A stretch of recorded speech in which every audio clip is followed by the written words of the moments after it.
Fala galera, tudo bem? Eu sou a Bianca. E aí pessoal, eu sou o Matheus. Bem-vindos ao Papo Ped, o podcast da pediatria.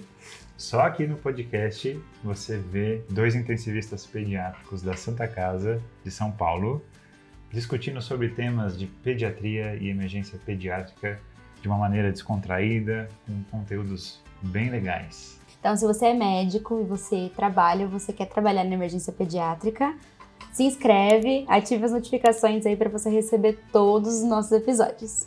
E aí, Matheus, vamos bater um papo? Um papo pede!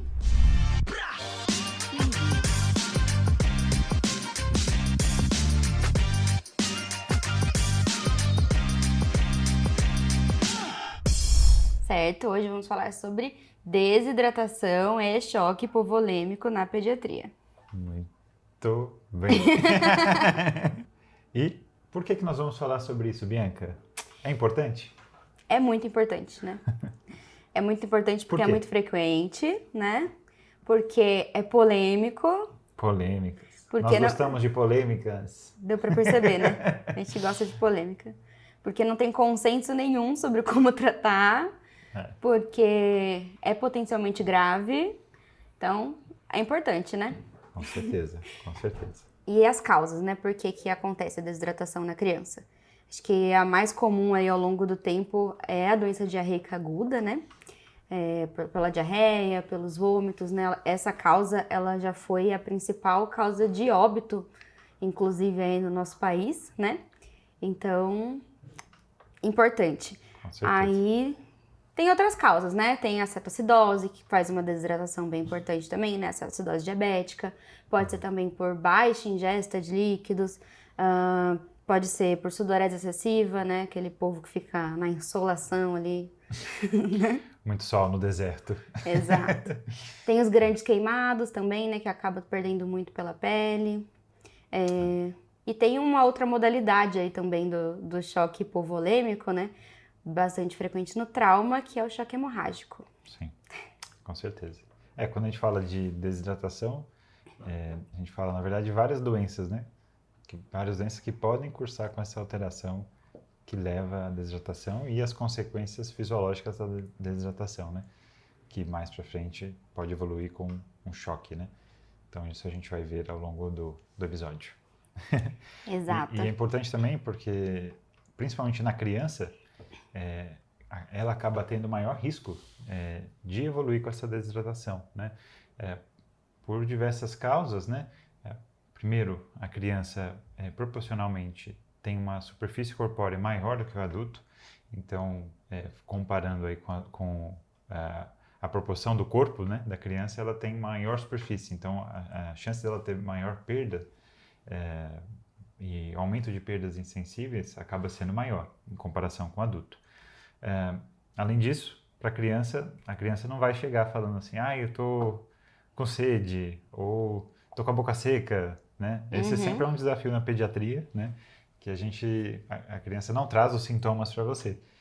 Depende do cuidador de perceber isso, né? Depende do cuidador e depende também na hora de você conseguir tirar aquela história adequadamente, conseguir através do exame físico perceber aqueles sinais, né? Então isso é importante. Que mais?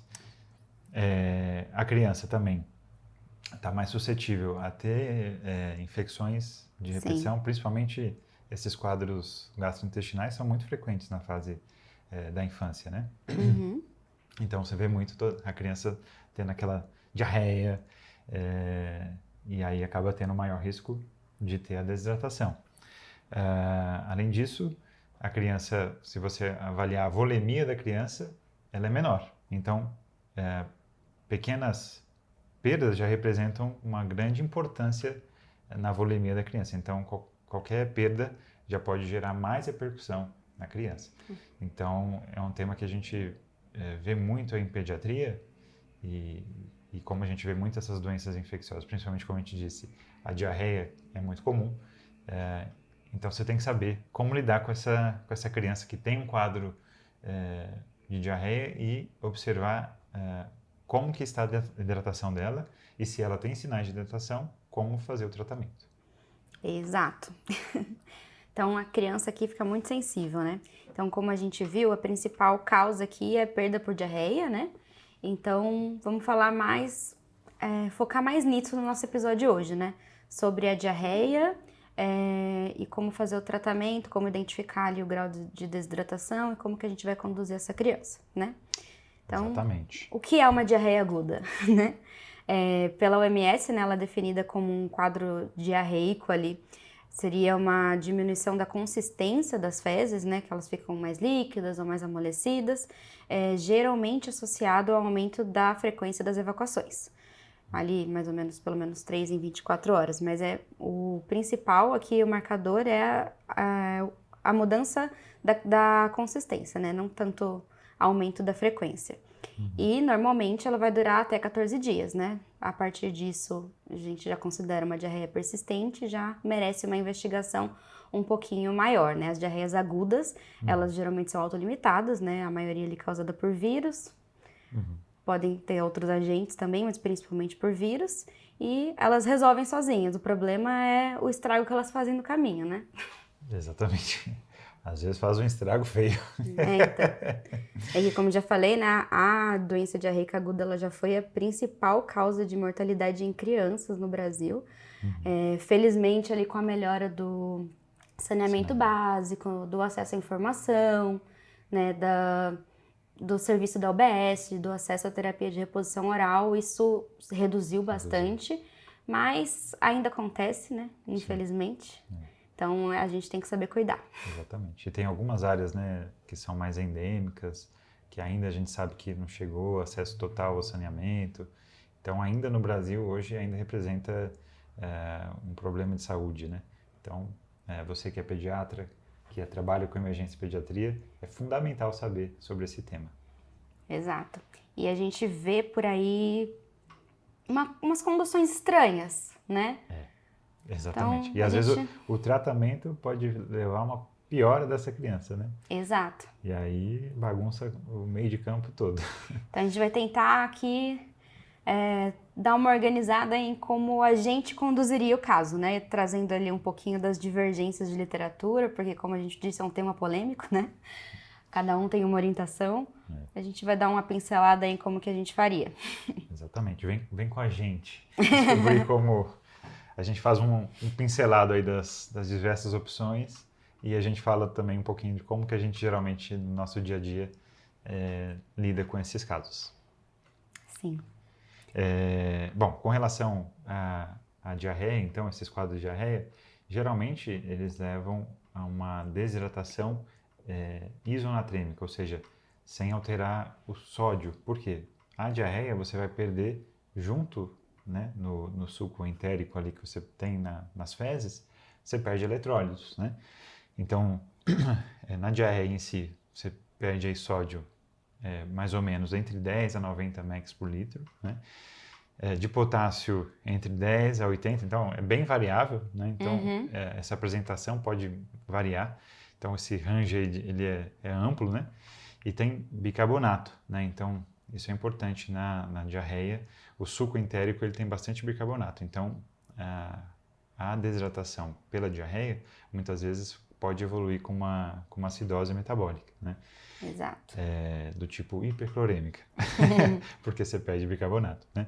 Agora, se é um quadro de vômito, né, que muitas vezes pode estar associado pelo quadro infeccioso viral, você também tem perda de eletrólitos, né? Aí no vômito, geralmente, o suco gástrico ali vai ter mais por volta de 60 mEq por litro de sódio, 10 mEq por litro de potássio e 90 mEq por litro de cloro, né? E aqui geralmente você vai perder mais ácido, né? H+, porque você tem o ácido clorídrico no estômago. Aí, se você tem maior componente de vômito, geralmente esse paciente pode evoluir com distúrbio metabólico como uma alcalose metabólica. Exato. Bom, e aí... E por que as crianças têm mais fatores de risco para desidratação? Quais são as crianças que têm maior fatores de risco? Como é que a gente vai ver isso? Como a gente falou, a criança acaba tendo esse maior risco, né, apresentando um quadro de diarreia maior risco de evoluir com uma desidratação, né? Então, principalmente as crianças pequenas, né? Então, menor de 1 ano e principalmente as menorzinhas, as menores de 6 meses, justamente pela proporção da superfície corpórea, né? Então, qualquer volume ali que elas pedem, inclusive a representação pela volemia, acaba sendo maior. Então, crianças pequenininhas, a proporção e a repercussão acaba sendo maior, né? Também para os lactentes que são baixo peso ao nascer, né? Se a criança tem muitos episódios de diarreia ou vômito, né? Então mais de 5 episódios no dia de diarreia ou vômito é um risco maior para ter desidratação, então você tem que ficar de olho. Que mais? A criança que você não ofertou o líquido adequadamente ou que não estão conseguindo tomar líquido, né? Seja pelo vômito ou que acabam ficando prostradas e não estão conseguindo se hidratar via oral, né? A criança que está em aleitamento materno e não está conseguindo se amamentar também, né? Isso é importante. E crianças também que podem ter outras doenças, né? Que têm doenças crônicas ou são desnutridas, por exemplo. O risco de evoluir diante de um quadro de uma diarreia, evoluir com uma desidratação também acaba sendo maior. Então, ficar de olho nessas crianças que têm essas características, porque você tem que acender lá colocar uma luzinha assim, uma interrogação não, uma exclamação. Um pisca-alerta. Um pisca-alerta, porque elas podem evoluir mal. Sim, sim. E quanto ao tipo, né, da desidratação? A gente pode classificar, então, ela conforme o sódio, né? Nosso eletrólito mais odiado aí. Quando a gente fala de água, não tem como a gente não falar do sódio, né? Porque tudo que envolve caminhar com água envolve caminhar com sódio, né? Exatamente. O sódio ele é bastante osmótico ali, então anda junto. Osmolaridade. Fórmula da osmolaridade. 2 vezes o sódio mais a glicose dividido por 8 mais a ureia dividido por 6. Pronto, ele já se exibiu. Ou seja, o sódio é muito importante na osmolaridade. Mas hoje não vai ser um episódio sobre distúrbio de sódio. Não. Hoje é um episódio sobre desidratação. Então, comenta aí, qual que é o seu eletrólito que você tem mais dificuldade? Nossa, sódio. Que pra gente é o sódio, com certeza. Sódio é chato. Quer um episódio sobre algum distúrbio eletrolítico? Comenta aí pra gente saber. Mas então, né, que a gente pode classificar na desidratação como isonatrêmica, hiponatrêmica ou hipernatrêmica, certo? Então aqui a gente tem como referência o valor sérico ali do sódio de 135 a 145, né? Então as menores que 135 são as hiponatrêmicas, dentro dessa faixa as isonatrêmicas e maior que 145 são as hipernatrêmicas, né?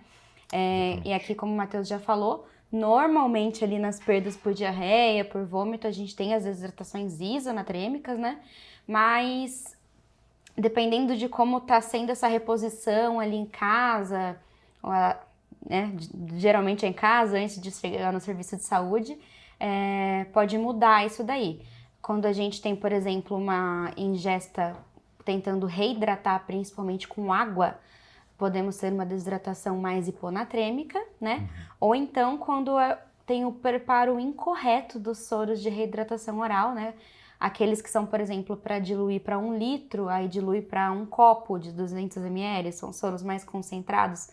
A gente já viu acontecer isso em alguns momentos, né? Então, é bastante importante também na hora que a gente for orientar o preparo desses soros quando for para fazer em casa, né? Com certeza.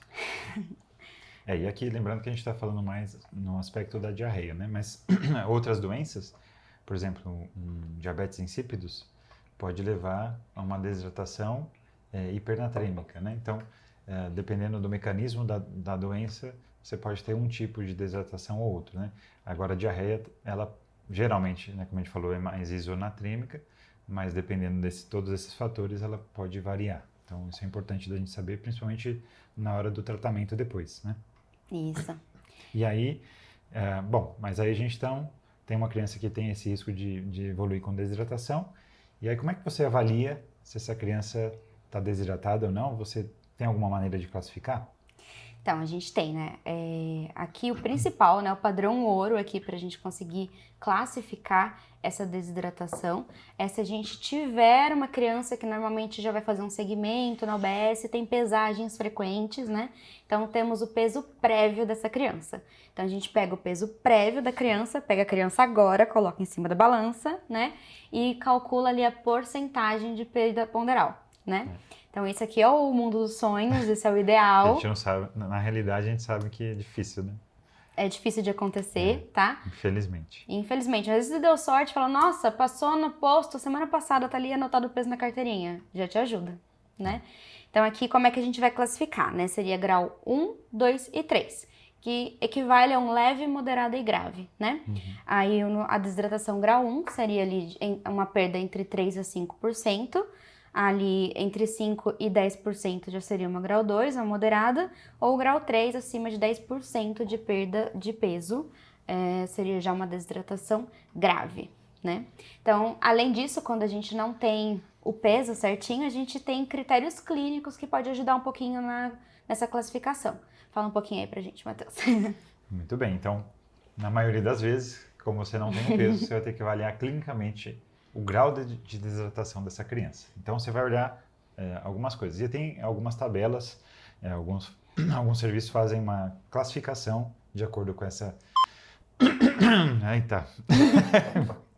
De acordo com essa tabelinha, para avaliar esse grau de desidratação. Então, em geral, você vai avaliar a aparência geral, né? Então, se a criança está normal, né? Se não tem nenhuma alteração, assim, olhando o estado geral da criança, ou se daria um ponto se ela tiver sedenta, inquieta, letárgica, irritada assim quando você toca nela, né? E 2 pontos, avaliando essa aparência geral, se ela tiver sonolenta, hipotônica, né? Hipoativa, tá fria, com uma sudorese assim fria, ou comatosa, assim, em casos mais graves, né? Aí ganharia 2 pontos nessa tabelinha aí, que seria uma escala de desidratação, né?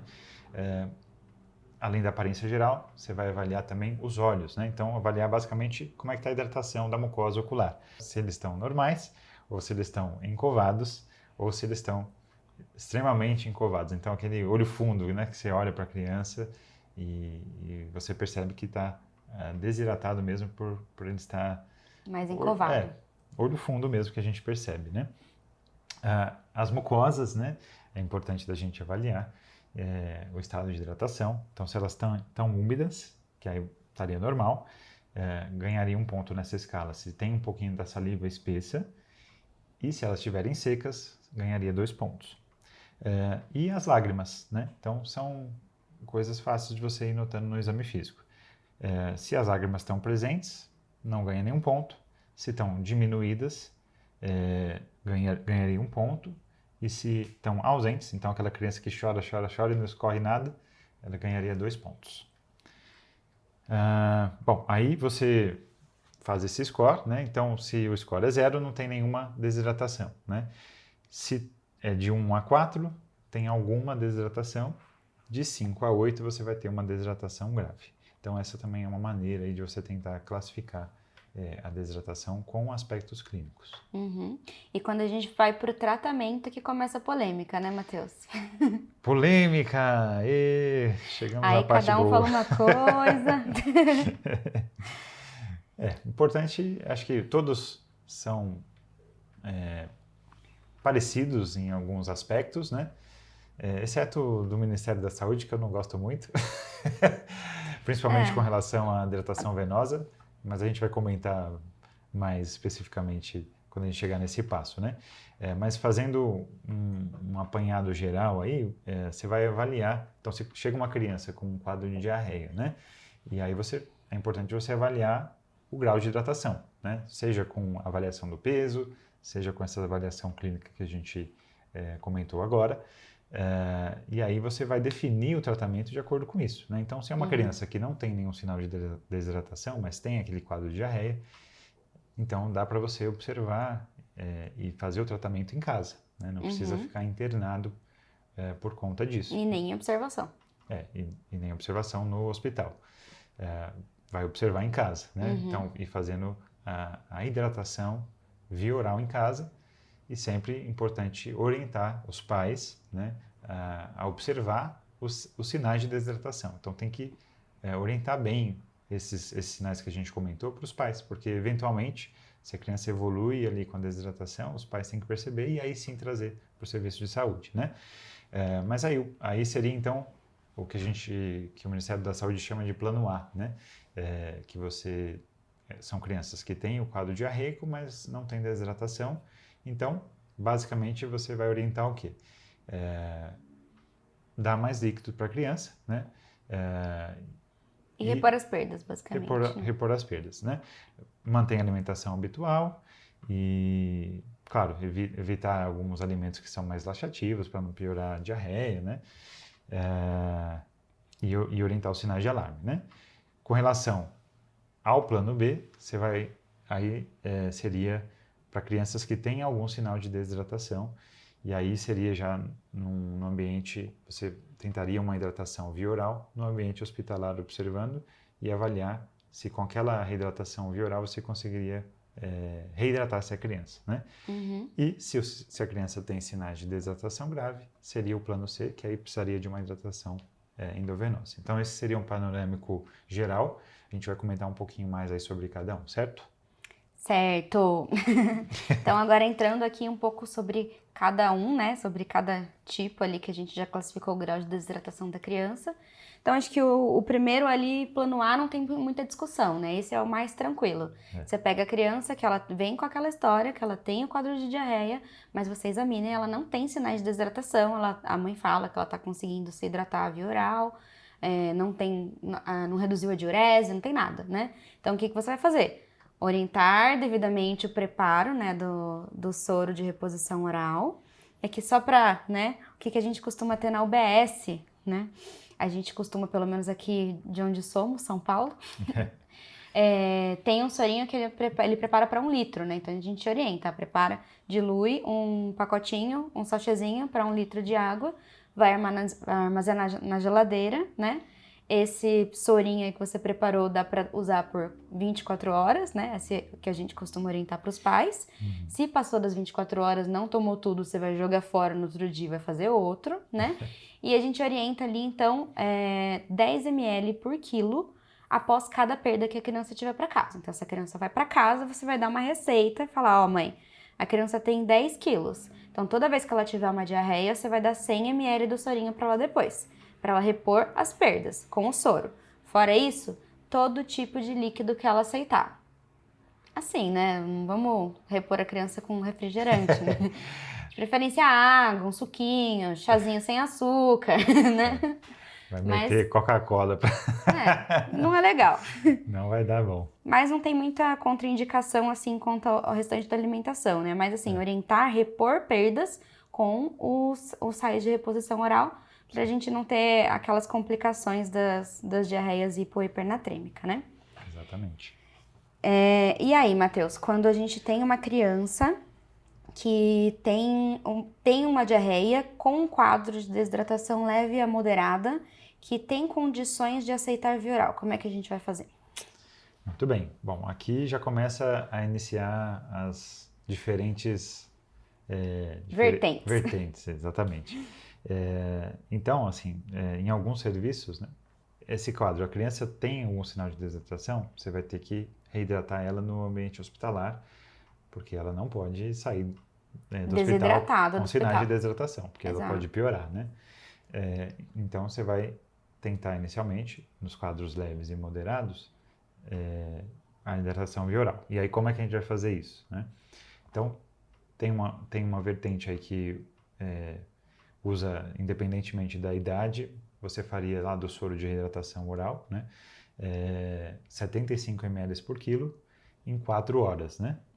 O que geralmente a gente costuma fazer, né, é você dividir aí a criança, aquelas de grau leve, que seria o grau 1, né? Que aí você daria, como ela está mais leve, você daria um pouco menos de volume, né? E menos tempo, né? Então, para esses casos, você daria 50 ml por quilo do soro de reidratação em 4 horas, né? Então, né? Como é que a gente faria isso? Se fosse, por exemplo, uma criança de De 10 quilos, tá pesando... 10 quilos para facilitar. 10 quilos e agora ela tá pesando 9,5. 9,5. Perdeu quantos por cento? 5%. Então, ela é uma desidratação. Meio do caminho, né? Ela Ela tá é no meio corte. do caminho. 3 a 5 ainda grau 1. Grau 1. Ainda tá no grau 1. Então, dá para você tentar fazer esse volume menor, né? Que seria 50 ml por quilo. Então, 50 ml por quilo, 10 vezes 50... 500. Costuma dar 500. Então, você vai dar 500 ml para ela em 4 horas além de observação. E aí você vai reavaliar essa criança depois, né? Uhum. Por que que ela teve... E aí é importante frisar aqui, pesar a criança. Então, se você não tem o peso prévio, mas você obrigatoriamente tem que ter o peso atual de entrada, né? Porque é importante você avaliar quanto que ela variou depois de hidratada, né? Porque isso também vai te ajudar na avaliação da reidratação, né? E os sinais clínicos, né? Melhorou, tá com lágrima, a mucosa tá hidratada, os olhos já melhoraram, né? A criança abriu diurese. Então, isso tudo é importante você reavaliar depois que fazer esse período. Porque se manteve sinais de hidratação, às vezes você pode precisar repetir isso. Mas, no geral, fazendo essa continha aí, a criança aceitando bem, em geral é suficiente para você conseguir reidratar. Se é uma desidratação leve, então esses 50 ml por quilo, teoricamente, já são capazes de fazer a reidratação, né? Sim. E acho que é importante também a gente frisar aqui que o peso que a gente vai considerar é o peso hidratado, né? O peso prévio da criança. Peso prévio. Não é o peso desidratado. Então, eu vou calcular para 10 quilos no caso dessa criança. Exatamente. E se for um grau 2, a criança já é um pouco mais desidratada, como faríamos? Então, aqui o grau 2 depende de alguns critérios ali. Se a gente achar que ela é uma criança moderadamente desidratada, mas ela ainda tá bem ativa, tá com sede, você acha que ela vai conseguir ali aceitar a via oral, a gente pode começar a hidratação ainda com TRO. Aí seria um volume maior, né? Nessa vertente aqui que a gente usou o protocolo do nosso serviço de residência, né? Seria 100 ml por quilo, aí você pode deixar de 4 a 6 horas vigiando essa criança no hospital, né? Então, é importante a gente, durante esse tempo, suspender os outros alimentos, né? Com exceção de leite materno, que a gente nunca vai suspender. Questão de prova isso aí, hein? Leite materno, não. Na reposição, é obrigatório suspender o aleitamento materno. Não, você vai deixar o neném mamar, senão você não vai pro céu. Exatamente. Então aqui, leite materno a gente suspende, o resto a gente... Oi, falei errado. Aí, ó, caiu na pegadinha. Então aqui, leite materno a gente não suspende e o resto a gente suspende pensando principalmente em favorecer a aceitação da criança para a TRO, né? A terapia de reposição oral. Exatamente. E aqui tem também um adendo que em alguns casos você pode considerar, mesmo que a criança não esteja aceitando via oral, não é uma coisa que a gente faz de rotina, mas você pode pensar em fazer por gastróclise, né? Passar uma sondinha e tentar reidratar essa criança pela via interal, né? Que seria preferencial, já que a criança não tem uma desidratação grave, né? Isso aqui também é importante, porque às vezes a criança chega desidratada, não é uma desidratação grave, ela não tá comatosa nem nada disso, e aí já fica muito mais difícil de você conseguir puncionar essa criança. E aí fica, nossa, não consigo hidratar, tô lá 1 hora tentando puncionar e não consigo, ela vai deteriorando na sua frente. Então, você pode lançar a mão disso, né? Passa uma sonda, hidrata com o site de reposição oral pela sonda. Aí, quem sabe depois, se ela ainda precisar de um acesso, se evoluir precisando disso, vai ser mais fácil com a criança mais hidratada, né? Isso tentativa. Né? Vale a pena. E aquela criança que tá vomitando, como é que eu faço?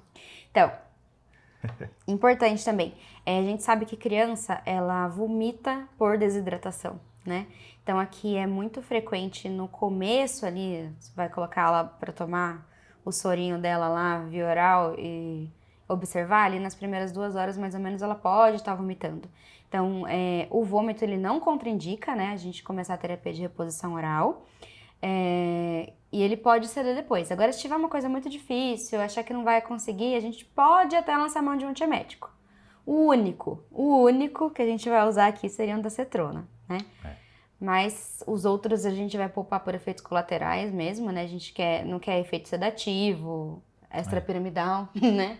Exatamente. Então a gente quer a criança acordada para conseguir tomar o sorinho, né? Então a Porque se for, por ondansetrona, exemplo, fazer um Dramin. um Dramin, aí a criança fica sonolenta, aí você não sabe se ela está sonolenta por desidratação Exato. ou pela medicação, né? Então não é legal. Melhor seria a ondansetrona mesmo, que seria a melhor opção. Isso. Então aqui só para dar um exemplo, né? Então, grau 2, né? Vamos tentar com Fazer 100... a continha também, né? Continha. Que pediatria é continha. Gente, ó, quem achou que ia fugir das contas, a gente faz conta o tempo inteiro. Acho que por isso que eu fiz pediatria, eu gostava de matemática. Ah, sei, é por isso mesmo. Só por isso. Então aqui, né, se a gente vamos pegar aquela criança de 10 quilos que ela tá pesando 9.300, né? Então ela perdeu ali 7%. Nossa, o meu tava mais fácil. Pois é, ela perdeu 7% do peso dela. Aí a Confere, conta... bateu aí sua regra de 3? Ah, sim, verdade. Deu certo. Deu certo? Deu. Tá. Então lembrando que ela pesava 10, né? Então a conta a gente vai usar com 10 quilos. Aí seria 100 ml por quilo. Isso aqui vai dar 1 litro. 1 litrão de soro. Litrão de sais de reposição oral, de soro de reidratação oral. Você vai deixar lá de 4 a 6 horas para essa criança dentro do hospital, certo? E aí existe uma divergência ou não de você começar a pegar todas as perdas dessa criança e além disso você fazer mais de 10 ml por quilo para cada perda que ela tiver dentro do hospital. Também é uma vertente aí que nem sempre você vê nos protocolos, né? Vai começar um volume muito alto, talvez, para a criança aceitar por via oral, né? Às vezes, se a criança estiver com muita perda, ela vai acabar evoluindo para uma terapia parenteral mesmo, mas... porque eu acho que é importante frisar aqui, porque o que a gente vê na realidade, muitas vezes, é que a criança chega, às vezes, com um sinal leve de desidratação e já ganha uma punção na veia. Exato. E já ganha uma expansão, né? Esse é o que a gente E aquele vê mais 20 ml por quilo. Que é usado para o choque, né? 20 ml por quilo não hidrata ninguém, né? Se a pessoa está desidratada e hidratou com 20 ml por quilo, ela não estava desidratada. Né? A gente vai falar sobre isso. Mas às vezes fala aquela expansão rápida para uma pessoa que tem desidratação leve. Então não bate, né? Não faz o menor sentido, tá? Desidratação não é igual a choque, os tratamentos são diferentes. E no choque não quer dizer que você vai fazer só 20 ml por quilo, né? A gente vai fazendo alíquotas rápidas para tirar do choque, né? A gente vai falar mais para frente do choque. Mas tente evitar ficar furando todos os pacientes que chegam. Tente a via oral, que é mais fisiológico, menos sofrimento para o paciente. Então, exato, insiste, tenha calma, né? Fala, tá vomitando, tenta fazer uma ondansetrona, né, primeiro. Exatamente. Aguarda, insiste na TRO, deixa o acesso para quem realmente precisa, né? Exatamente. Bom, aí depois então que esse paciente está hidratado, né, você vai partir para a fase de manutenção e aí você vai reavaliar esse paciente se ele tem condição de ir de alta, né, se ele já está conseguindo se hidratar adequadamente, né, via oral, ou se ele está tendo muita perda, você acha que precisa deixar ele em observação ainda mais um período hospitalar, né, para você observar se ele vai conseguir se manter hidratado, né, via oral. E é importante, nesses casos, orientar os pais, né, porque às vezes os pais ficam mais preocupados se a criança não está comendo, né? Mas comer, não vai comer igual está comendo normalmente. Criança doente não vai comer nem como adulto doente come. Então, importante se hidratar, né? É importante orientar e observar se está se hidratando, estão tomando líquido, né? Agora, a comida em si não vai comer igual come normalmente, sem a doença, né? Então, aqui basicamente, né? A gente reavalia se a criança perdeu aqueles sinais de desidratação que a gente identificou no começo, né? A mucosa já está úmida, o olho já não está mais encovado, tem diurese, né? Recuperou o peso, né? Se a gente conseguir fazer pesagens frequentes aqui também é interessante. E aí, plano A, né? Vai para casa com seus 10 ml por quilo pós-perdas, né? Exatamente. E agora, se não funcionar? Se não funcionar, ou se a criança já chegar numa desidratação grave, aí que vai para as polêmicas e que tem muitas divergências, né? Aqui, Como que é? Vamos começar, tá? Então aqui, reparem que até agora nós não falamos sobre desidratação hipo, hiper ou isonatrêmica. Por quê? A criança que está com uma desidratação leve a moderada, a gente não precisa coletar exame dela. Então, a gente nem vai saber disso, né? Exatamente. A gente vai corrigir ali, bonitinho, com terapia oral e ver se ela vai conseguir ir para casa, E a né? terapia oral a gente usa o soro via oral, a gente usa um soro hipo... Fugiu a palavra. Hipotônico. Hipotônico, né? Qual que é a quantidade de sódio? Polêmica também. Esquecemos dessa polêmica. Polêmica também. Antes falava-se muito que precisava ser 90 mEq por litro de sódio, né?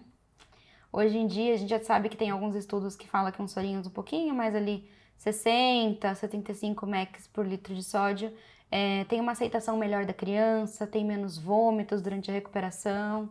Então, e hidrata, né? A gente viu que hidrata. É porque às vezes com a concentração muito alta, fica muito salgada, a criança não consegue tomar nada, né? Uhum.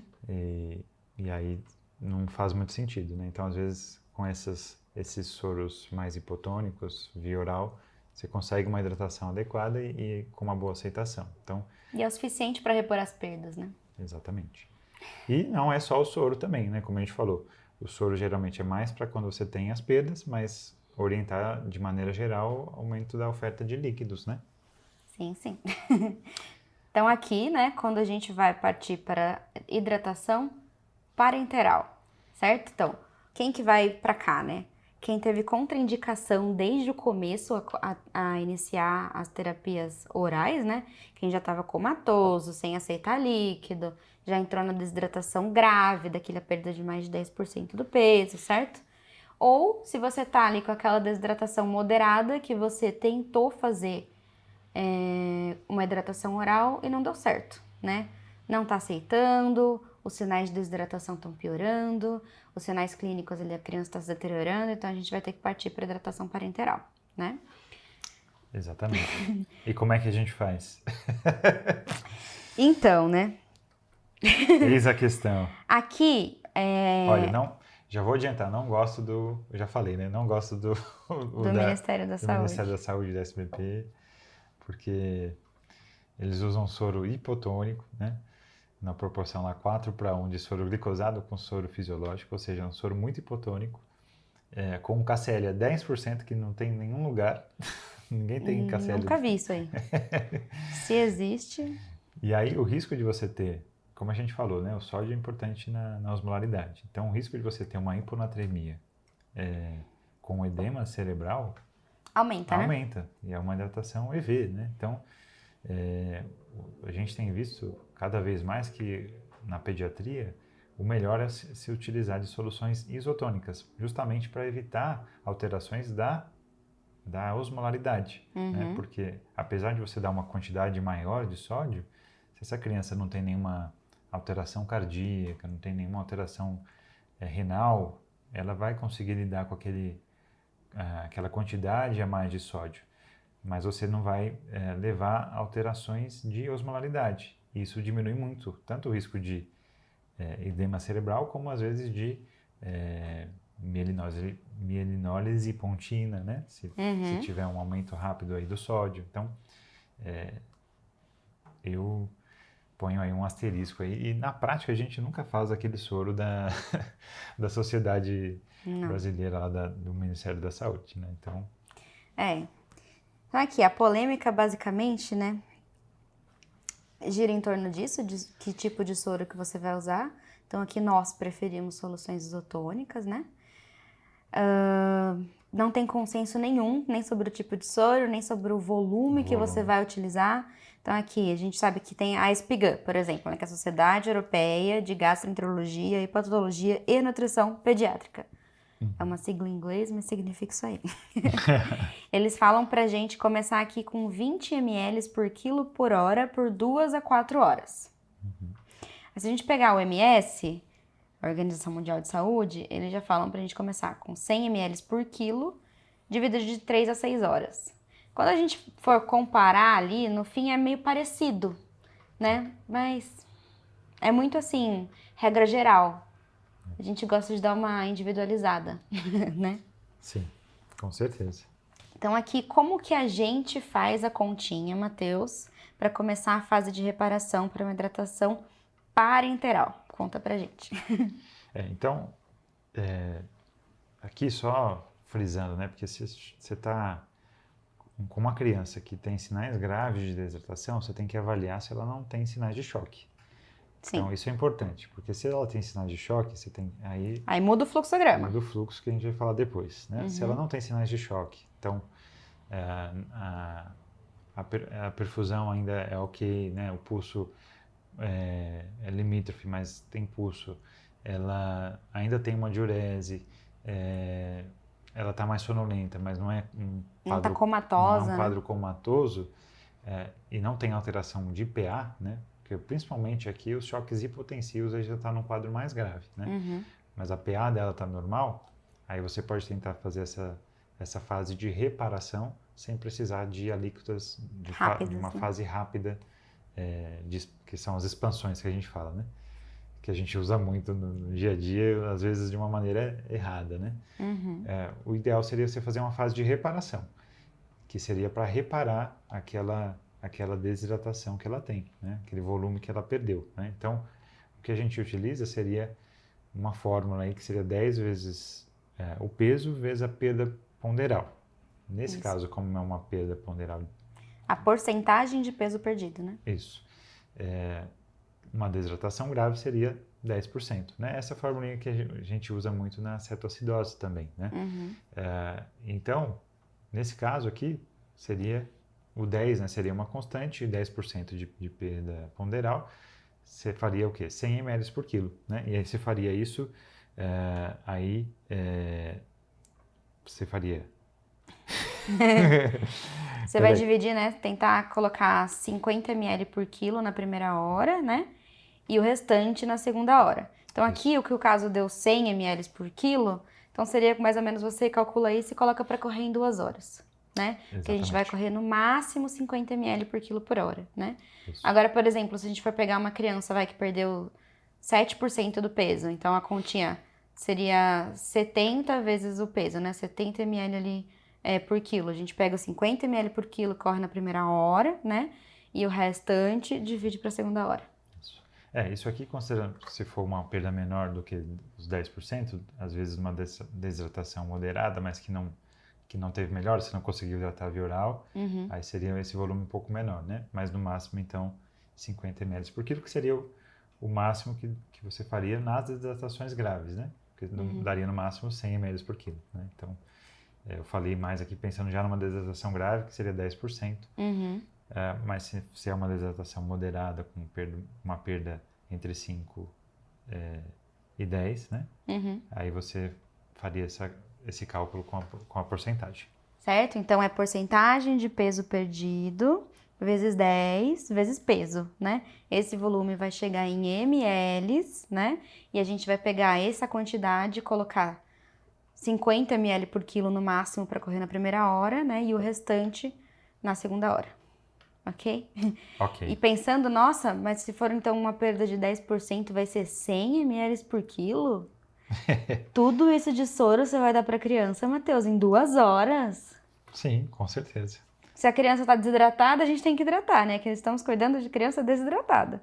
Exato. Certo? Então sim, a gente chega em 100 ml por quilo. Não se assuste.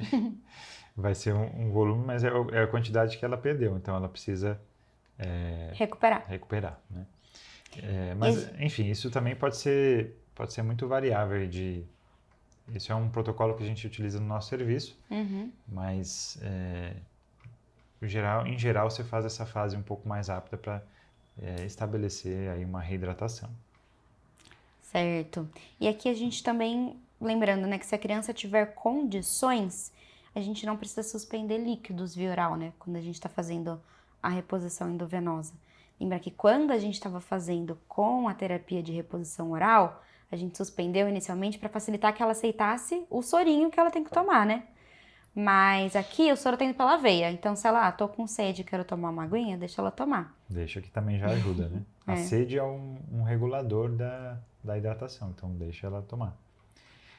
Só para comentar aqui, né, da SBP, do Ministério da Saúde, eles dividem essa fase rápida, né, essa fase de expansão, para menores de 5 anos e maiores de 5 anos, né? Para menores de 5 anos, eles indicam aí para fazer 20 ml por quilo, né, de soro fisiológico em 30 minutos, né? E aí, para maiores de 5 anos, eles fazem uma primeira expansão 30 ml por quilo em 30 minutos e uma segunda fase aí de 70 ml por quilo com ringue lactato em 2 horas e 30 minutos. Muda o tipo de soro.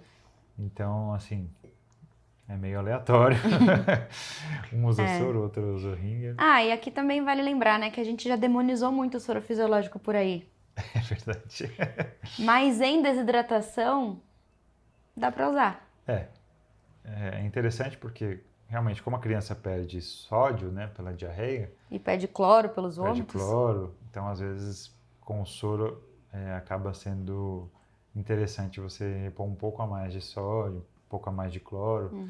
Então, nesse Acho que é o único quadro onde a gente não demoniza tanto o soro fisiológico. No resto, eu gostaria que ele chamasse outra coisa, menos fisiológico. Acho que pensando mais nisso que o Ministério da Saúde coloca essa fase inicial aqui nos maiores de 5 anos com soro fisiológico e depois muda pro ringue, né? Bom, legal. E aí depois então a gente passa, depois que você fez essa fase de reparação, você passa para a fase de manutenção, né? E aí isso também vai depender muito de como está a criança, né? Principalmente você tem que ir avaliando as perdas dela, né? Se vai continuar tendo perdas ou não. Mas a manutenção clássica, que você vai repor a oferta hídrica necessária para esse paciente, a gente vai usar o bom e velho Holiday. Holiday Cigar. E aí, como é que a gente faz o Holiday, né? Ali é o princípio da... Isso aqui é a aula 1 do D1 de qualquer residência de pediatria. Como calcular o peso calórico. Exato, como calcular segundo a regra de Holiday Cigar, né?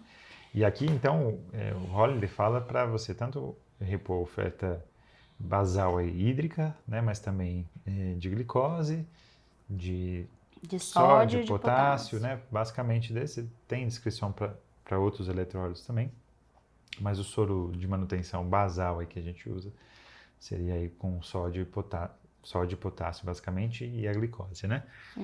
E aí... Quanto de sódio, Matheus?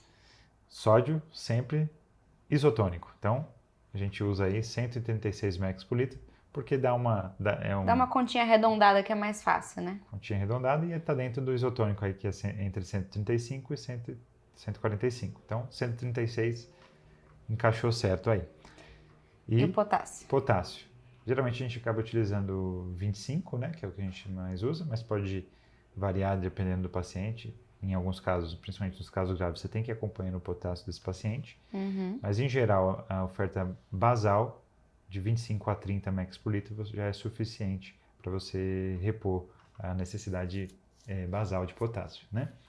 E aqui também tem um adendo sobre, a gente já viu pelas composições corporais ali, que a perda fecal, né, ela envolve perda de bicarbonato, né? Então, quando a gente está ali meio difícil de controlar a acidose metabólica, dá pra gente adicionar um BIC nesse sorinho, né? Ali uns 15, 20 mEq por litro e controlando conforme a evolução da criança. Sim, com certeza. Esses são uma das indicações de reposição de bicarbonato, né? Porque realmente não é para toda acidose que você repõe BIC. Exato. Aqui é uma acidose por perda intestinal, a gente consegue repor. Exatamente. E aí, com relação com relação à oferta hídrica, né? Quanto que você faz, né? Até 10 quilos, a gente faz 100 ml por quilo, né?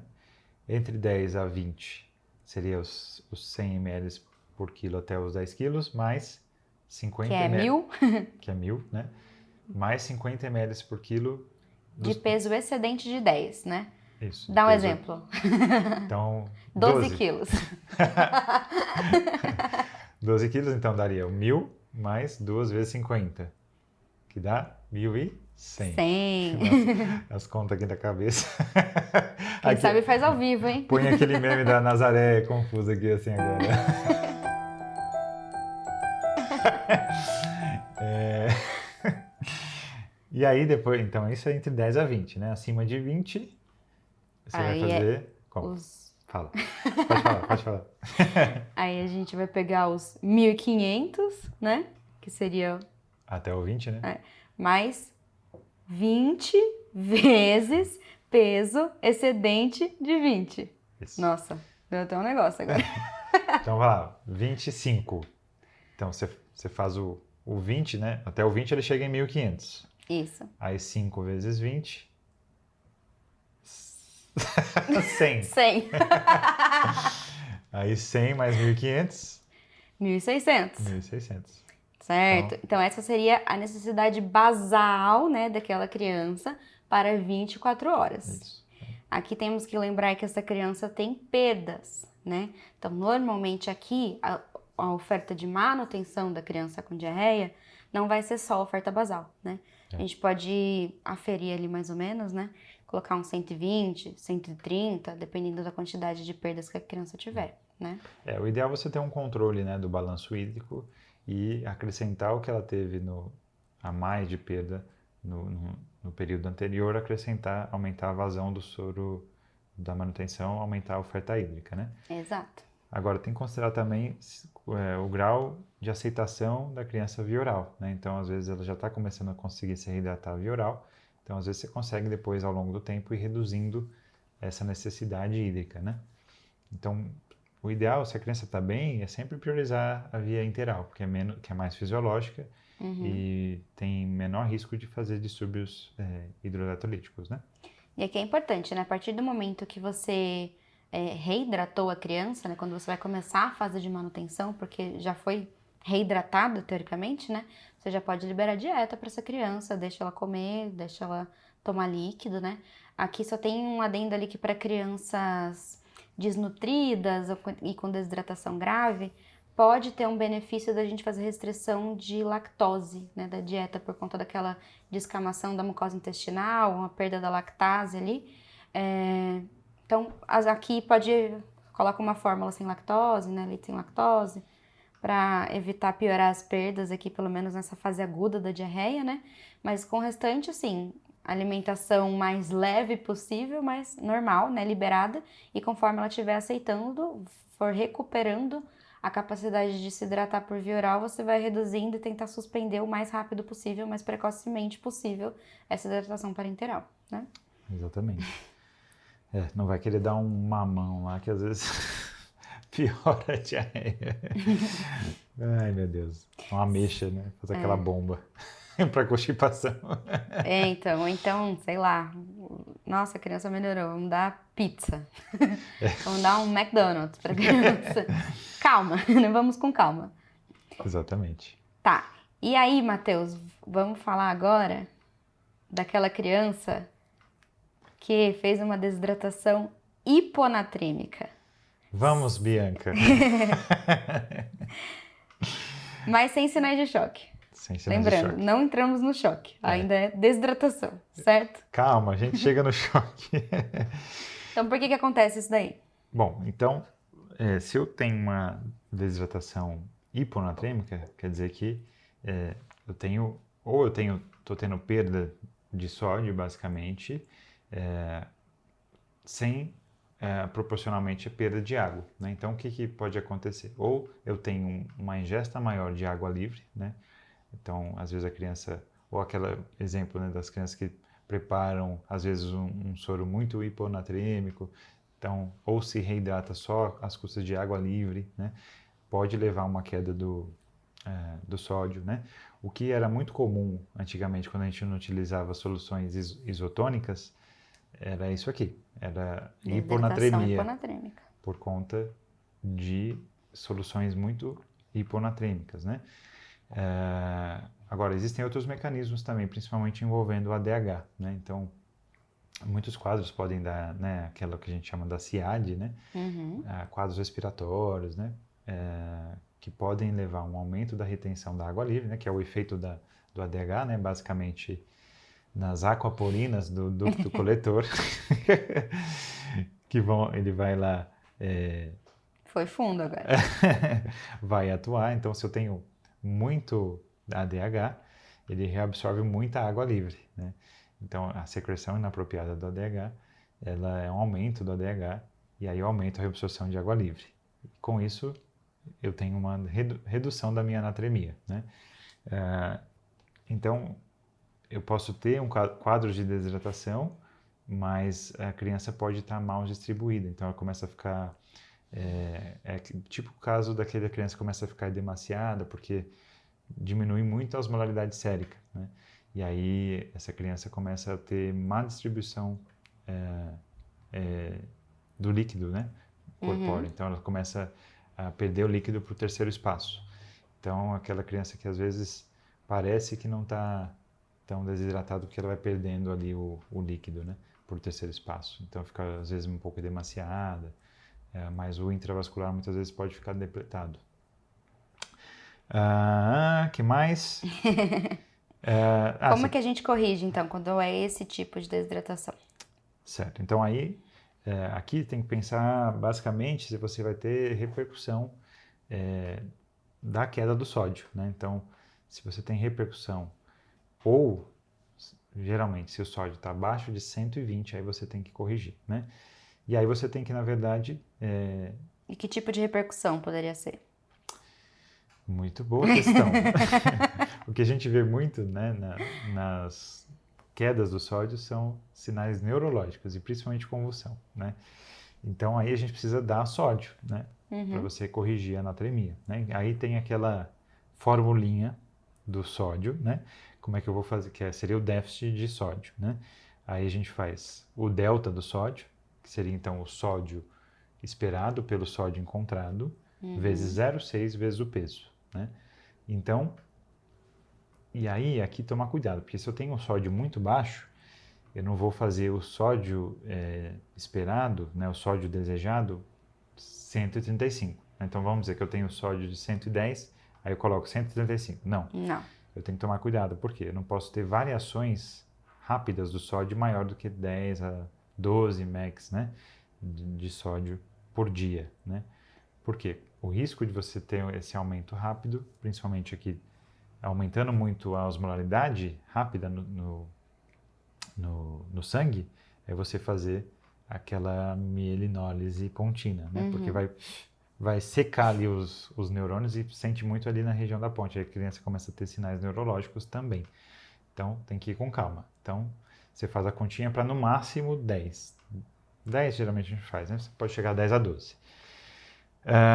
E aí, geralmente, a gente faz essa correção com o NaCl a 3%, né? Que a gente faz aquela proporçãozinha lá. Geralmente, você não tem A 3% pronto, né? Aí você faz aquela proporçãozinha lá, 80 do NaCl a 20, com 20 de água destilada, geralmente você chega ao NaCl a 3%. E aí, depende, a velocidade aqui depende também muito dos sintomas. Em alguns casos, se a criança estiver convulsionando ali na hora, você pode fazer bolos do salgadão que a gente fala, né? Sorinho salgado. Da solução hipertônica. Se não se é só um sódio mais baixo e ela só tem alteração assim, de nível de consciência, não é uma convulsão, você pode fazer mais lento. Geralmente a gente recomenda ali uma velocidade máxima de 5 mEq por quilo por hora, né? Aí são continhas, né? Que aí tem que sentar e calcular, né? Não dá para ficar fazendo aqui na hora. Lembrar que essa solução ela vai ter meio mEq por ml de sódio, né? Só para ajudar depois na conta. Isso. Só fazer proporcional, né? Eles fazem regrinha de 3 e chega lá. Eu acho que é importante gravar, né, que o NaCl é 20%, tem 3,4 mEq por litro. E aí você faz a regrinha de 3 e consegue obter aí. Que mais? Então você corrige o sódio. Corrige o sódio. Mas né? a criança está desidratada.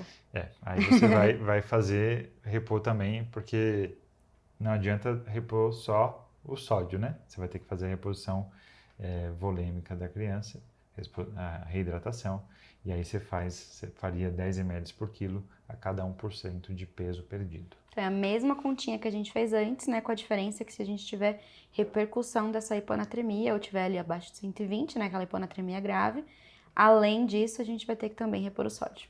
Isso. Certo? Exatamente. Então, lembrem disso. Isso é a hiponatrêmica. Deu para entender? Comenta aí se a gente foi muito confuso. Que é difícil mesmo. É difícil, é difícil. Mas fala agora, então, pra gente sobre a hipernatrêmica. Então, gente, aqui é o temor, né? É o tipo mais grave, né, da desidratação. E o principal aqui, além do risco já da desidratação hipernatrêmica, é o risco que a gente tem durante o tratamento dela, né? Porque, como a gente já falou muito aqui, o sódio tem um poder osmolar gigantesco, né? Então, aqui, no caso, então, de hipernatremia, então o sódio do extracelular, ele tá aumentado, certo? Então, ele puxa toda a água ali dentro. As células ficam murchinhas, né? A água sai tudo, vai ali pro extracelular. Às vezes essa criança até nem tem tanto sinal clínico assim, né, de desidratação, por conta que o extracelular tá ali preenchido, né? E a volemia nem perde tanto, né? Porque mantém a volemia pela osmolaridade alta, né? Exato. Então a PA não cai. A PA não dificilmente cai. ela vai ter sinais de choque, assim, né? Exatamente. E aí, então isso acontece com as células do corpo todo, incluindo com os pobrezinhos dos neurônios, né? Então o neurônio tá ali murchinho, e aí quando você for começar a corrigir, vai baixando a osmolaridade extracelular e a água vai voltando a entrar no neurônio. Então se você fizer isso muito rápido, de uma maneira muito abrupta, ele explode, né? Basicamente isso. Suga água. Então, aqui então a gente tem risco de edema cerebral, né? E muito risco de lesão vascular, né? De laceração ali dos vasos, então aumenta o risco tanto de trombose como de hemorragia intracraniana.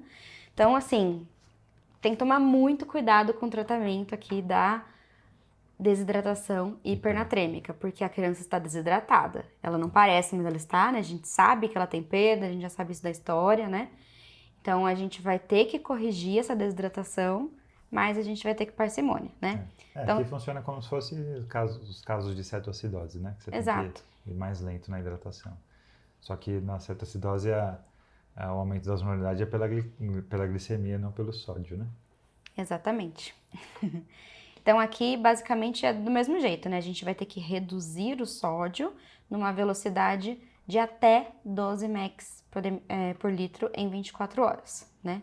Então, a gente vai fazer aquela fase de reparação. Então, primeiro, aqui é o contrário, né? A gente vai calcular, a gente fala que tá faltando água, né? Então, a gente vai calcular o déficit de água livre pra gente poder repor. Beleza? Então, vamos às formulinhas, né? Acho que a gente vai ter que fazer uma sessão de fórmulas. Pá! Então, aqui seria, sódio infundido, né? Meio estranha essa fórmula. Menos o sódio encontrado dividido pelo peso vezes 0,6 mais 1. Exemplos. Vamos pensar que ali a criança tá com sódio de 170. Tá alto, né? Tem que corrigir, né, Matheus? Tá alto. Tem que corrigir. Na maioria das vezes vai ter que corrigir. Mas nesse caso, assim, se é uma diarreia, desidratação, vai ter que corrigir. Vai ter que corrigir. E aí a criança tem 10 quilos, porque 10 quilos facilita as nossas contas. Todas as crianças têm 10 quilos aqui, né? Que bom. Maravilha, 10 quilos. Então a gente vai colocar lá, seria o 170, né? O sódio infundido é 0, né? Então o encontrado é 170. E embaixo vai ser 10, né? Que é o peso da criança, vezes 0,6 mais 1. Faz aí, coloca aí na mão. A gente vai chegar no resultado de 24 nessa conta aqui, certo? Então, como que eu interpreto isso? Que a cada 1 litro de água livre de sódio que eu vou oferecer, tem uma estimativa de redução de 24 mEq por litro de sódio sérico da criança em 24 horas. Eu vou repor? Eu quero que baixe 24? Não, né, Matheus? Não, por favor. Não faça isso. Então seria ali, como 24 está para 1 litro, né, que é 1000 ml, eu quero 12, certo? Que eu vou querer baixar 12 em 24 horas. Seria o máximo. Então ali, como 24 está para 1000, assim como 12 está para X, regrinha de 3, famosa bonitinha, a gente chega em 500 ml. Isso aí. Ok? Então, eu vou ter que dar para essa criança 500 ml de água livre de sódio em 24 horas. Isso aí.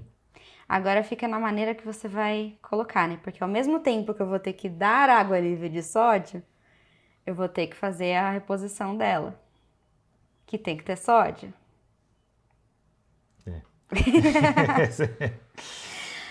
Exatamente. Aí fica de maneira de fazer, né? Eu gosto de fazer 2 soros separados. Como que você prefere? É muito variável, porque às vezes você pode fazer também essa reposição de água livre via Por integral. água. Por água mesmo. Mas aqui na prática a gente vê que pela via integral, na verdade, não abaixa muito, né? Mas o risco também acaba sendo um pouco menor, de cair mais do que você espera, né? Então, acho que depende um pouco do paciente ali.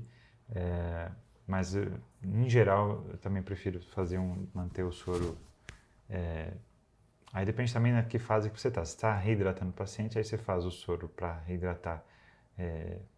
Pode fazer isotônico, ou mesmo que seja o soro fisiológico ali na reidratação, e paralelo o soro glicosado, né? Aí, em geral, o resultado vai ser bom. Vai ser, Vai ser conseguir parecido. cair e não cair muito, né? Porque tem como a gente montar soros mais hipotônicos, né? Pensando ali que o ISO seria 136, aí eu vou meio que juntar esse soro livre, né, de água livre, mas aí sempre Fica acaba, confuso, sempre vira confusão. Nossa, eu já vi todo tipo de coisa Aí você não acontecer sabe com isso daqui. exatamente quanto que... Porque não é um cálculo muito específico, né? Porque você não consegue calcular... Você faz só um soro hipotônico, você não consegue calcular a quantidade de água livre, né? Então fica uma coisa meio perdida. Então eu prefiro manter o isotônico, que é o que ele Manter está o precisando. basal. E colocar o que você calculou para correr paralelo. Acho que é o melhor. Exato. E lembrar que aqui a gente não quer de jeito nenhum que caia muito rápido, né? E se ele estiver tendo perdas ainda, ele vai, né?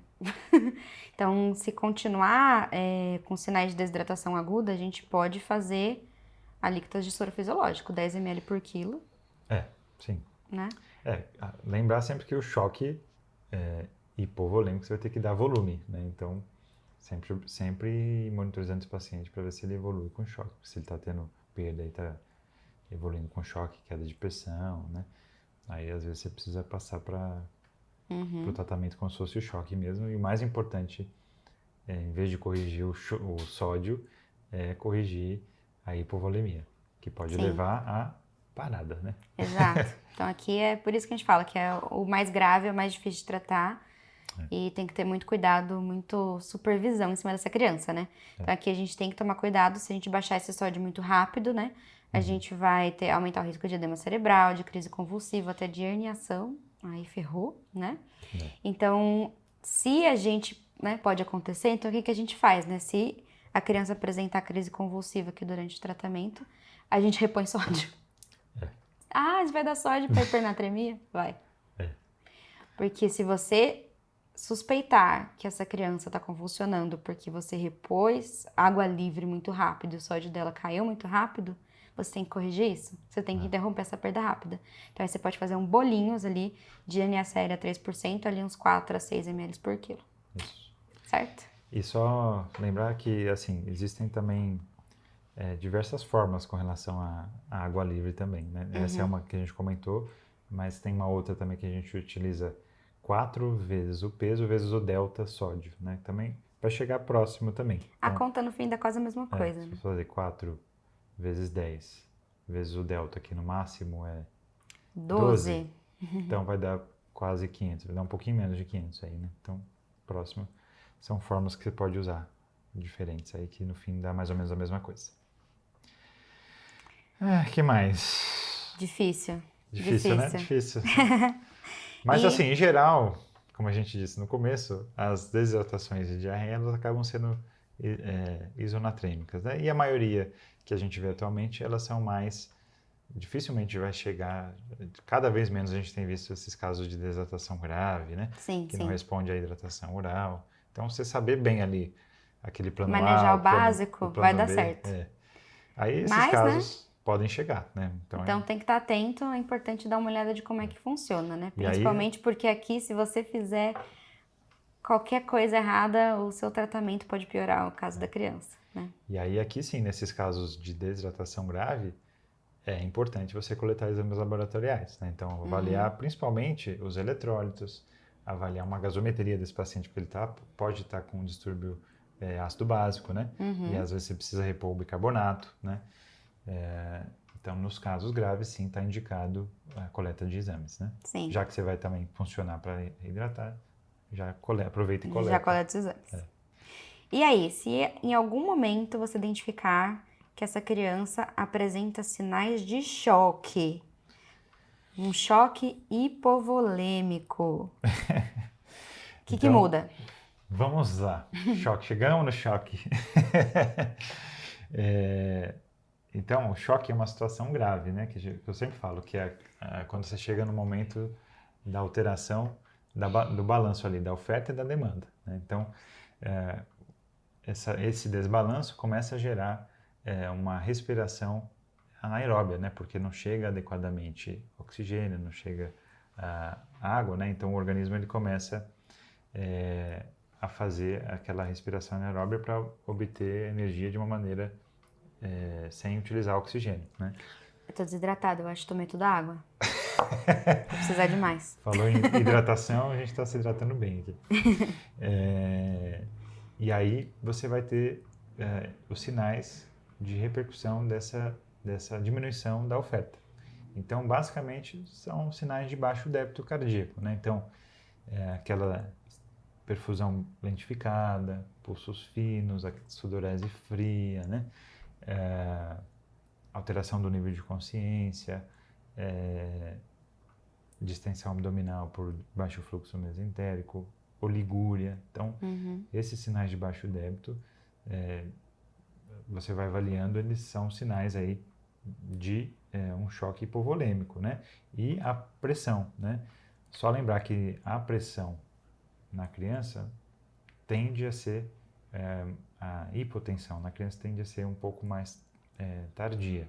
Mas nos choques hipovolêmicos, aqui você já pode pegar ela de uma fase mais precoce, porque se eu não tenho o volume, você não vai conseguir manter a PA, você não consegue manter o débito cardíaco, né? Então, se você tem principalmente alteração da pressão arterial, aí você precisa agir de uma maneira mais rápida, né? E aí aqui no choque, você vai ter que fazer alíquotas maiores, né? Que a gente faz geralmente de 20 ml por quilo, rápido, né? Então, aberto, você faz lá em 5 minutos. Até corrigir os sinais de choque. Até corrigir os sinais. E aí você vai reavaliando, né? Aqui, dificilmente você vai ver o paciente, se ele está com uma hipovolemia, diferentemente de um quadro de um choque séptico, dificilmente você vai ver, você dando volume, ver o paciente evoluindo com sinais de hipervolemia, né? Porque... Se isso acontecer, alguma coisa você precisa pesquisar, né? Ou se você fez aí mais que 60 ml por quilo e o paciente não teve nenhuma melhora, você também tem que pensar em outras coisas. Será que ele não tem um componente séptico? Ou será que ele não tem uma falha de bomba, né? Sei lá, ele teve um quadro viral ali e piorou e, sei lá, evoluiu com uma miocardite. Então, tem que pensar, porque se é um hipovolêmico puro, você dando volume, teoricamente ele precisa melhorar, né? Precisa melhorar alguma coisa, pelo menos os sinais de choque, né? Melhorando os sinais de choque não quer dizer que ele vai estar reidratado, né? Aí você passa Você volta. Você passa de choque para uma desidratação grave, por exemplo. E aí você faz aquela fase de reparação, faz a fase de manutenção, né? Agora é importante você tirar desses sinais de choque e evitar que o paciente evolua mais grave, né? Em alguns casos, se você chegou já a mais que 60 ml por quilo, você pode eventualmente precisar aí de drogas vasoativas, principalmente se você tiver com uma hipotensão. Aqui, assim, não faria tanto sentido, a não ser que a criança esteja muito grave, já com repercussão ali por baixo fluxo coronariano, que possa ter repercussão miocárdica, aí às vezes você pode pensar em entrar com uma droga vasoativa que tenha efeito inotrópico, né? Mas pelo choque hipovolêmico em si, de uma maneira aguda, não faz tanto sentido, igual no choque séptico, de entrar com uma droga vasoativa. Então, tem que, como eu disse, pesquisar outras causas aí que possam estar levando a essa não resposta, né? Então, precisou entrar com droga vasoativa, faz essa pesquisa. Então, às vezes, fazer o POCUS aí, né? Um eco ali na hora para avaliar a função cardíaca. Então, isso também ajuda você a estar pensando se essa criança não pode estar evoluindo com disfunção cardíaca também. A regra é essa, né? Se tá faltando volume, você tá repondo volume e ela não tá melhorando, talvez não seja só isso, né? Então, atentar para pesquisar outras coisas.